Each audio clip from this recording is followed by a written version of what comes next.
Hello and happy Advent or whatever expectant holiday you are celebrating. It is in that time, 12 days for those of us who follow the path of Christ, 12 days until we celebrate Christmas. Uh, the, the day we celebrate God's incarnation and becoming one of us. And we are looking for in this season the extraordinary. We are looking for and expecting the extraordinary. Let me start by saying, before I talk a little bit about that you are infinitely precious and unconditionally loved for the gift you already are. You are a gift of Christmas for us, for all who know you. And you need to remember that as you enter this season. Whatever other gifts the season offers you, you are a gift. Now, as I think about the run up to the extraordinary, I think about the magic we look for in Christmas, those bright shining eyes in children, and there is something magical about all of that. It's a time of year when people seem to be more willing to give to each other and open up a little bit more. And there is something about this time of year that brings out perhaps the best in us. And yet in this season, we find ourselves seeking after something bigger than life. We create for ourselves images of a Christmas that will be, in our minds, perfect, whatever that means for you. And for every person, it means something different. The kinds of foods, the kinds of gifts, the kinds of people, the kind of quiet, the places you'll go, the things that you'll do, oh my, all those things become the expectations we wrap this season in. And in so doing, sometimes we miss the most mundane of moments. Now, I want to take us back about 2,000 years to the birth of Jesus. Now, we, 2,000 years later, like to focus on the story of some shepherds that heard the angels, we're told. The messengers from heaven came and a great angel chorus spoke to them, but just the shepherds and the sheep they were tending. Nobody else. And we hear about the Magi who came from the east, who saw a star, and nobody else. You see, as much as we make of Christmas, and I'm not saying you shouldn't make a lot of it, it's a beautiful, wonderful opportunity to celebrate. But as much as we make of Christmas, it passed quietly in the night 2,000 years ago.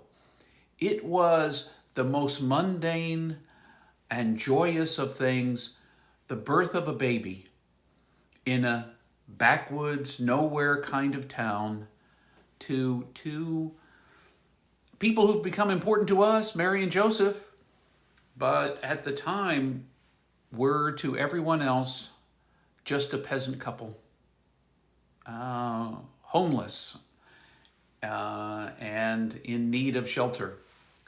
Thus they gave birth to Jesus in a stable. I mean, it was an ordinary, everyday event. And every ordinary, everyday event is an opportunity for us to experience something more. If we stop long enough in this moment, we may catch a glimpse of something extraordinary that is hidden in what we think is almost mundane. Almost all the stories of those who encountered the eternal in mystical ways were just doing something ordinary when it happened and it broke open. Thomas Merton was on a street corner, a 20th century mystic, if you will.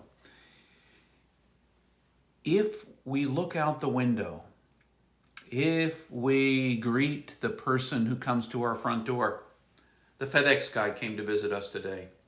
And I heard the knock at the front door, and I ran to the front door, and there he was. And it was sunny outside. And as middle of the winter as it is, and as cool as it is, that sun hit my face.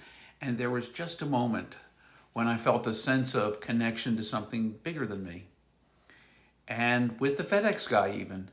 And we had a little friendly banter back and forth and wished each other a wondrous holiday filled with goodness. And he's a guy I see in my neighborhood all the time, especially this time of year. We have the same FedEx guy. I was bringing things to my neighbors, and today he had something for me that's really for the church. And none of that really matters except to say that it is so easy for us to miss this moment, which contains all sorts of cool things. Just saw a bird fly by the window. The sun is illumining my backyard in a way that it will never do again, exactly like this moment. The wind is blowing and dancing in some of the dead leaves hanging on an oak that overhangs my backyard. In these moments, the divine is present. But I miss it because I'm looking for the extraordinary. I'm waiting for the extraordinary. I want the extraordinary to come.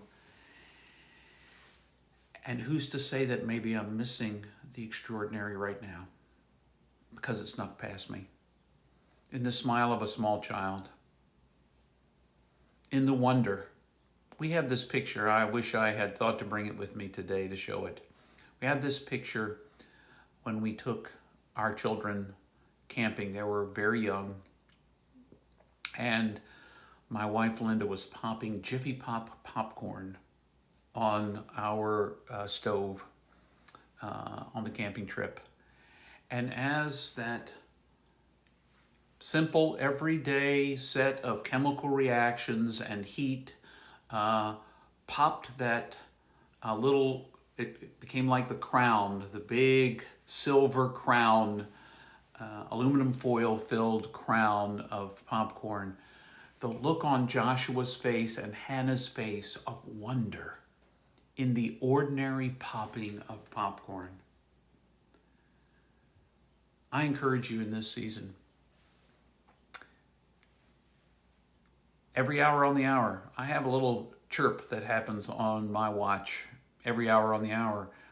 When your watch chirps, stop and look around. Make it a habit to slow down in the middle of how crazy busy it may seem to you. Take a minute to slow down. But James, I don't have time. Sure you do. Take a minute and slow down, because in those ordinary moments, something may surprise you. And it may turn out to be that very ordinary moment that you entered ordinarily contained the divine in a way you were unprepared for, and which awakened you to something extraordinary.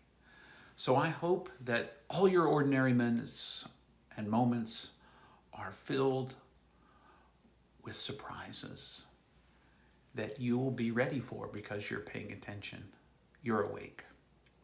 So, my friends, remember in this season and in all season and on all days, ordinary and extraordinary, you are infinitely precious and unconditionally loved for the gift you already are. Until the next time I see you, remember that about yourself and be thankful. Until the next time.